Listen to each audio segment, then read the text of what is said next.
Hello everyone, it's Anthony from Micropigmentation Academy. I wanted to go over with you the proper way to set up my true follicle needles in any machine.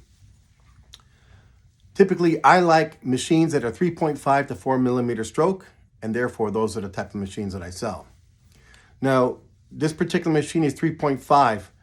Now, it doesn't matter what machine you have, but whatever machine stroke it's capable of, 3.5, 4 millimeter, 2.75, whatever. You want to make sure that you set it at maximum stroke within this cartridge. So you install the cartridge, you make sure that this particular machine is 3.5, that the tip comes out 3.5 millimeters and oscillates back and forth.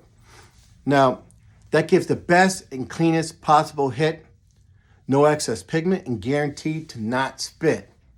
So this utilizes less pigment and keeps your surface clean, less wiping. It means you don't have to wipe the client off and cause irritation, unnecessary irritation that delays healing time. Now, if for some reason you're noticing that it's not picking up pigment and you're not making a deposit, take your machine, it's counterclockwise, one click at a time, and dip until you pick up pigment and it can deposit.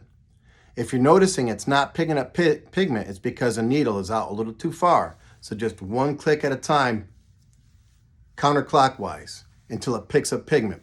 You want to make sure it's on that hairy edge there to be precise. And that's how these needles work their best and guarantee they're not going to spit. So, if you guys have any other questions about how to set up my needle properly in any machine, don't hesitate to DM me. Thank you guys. Take care.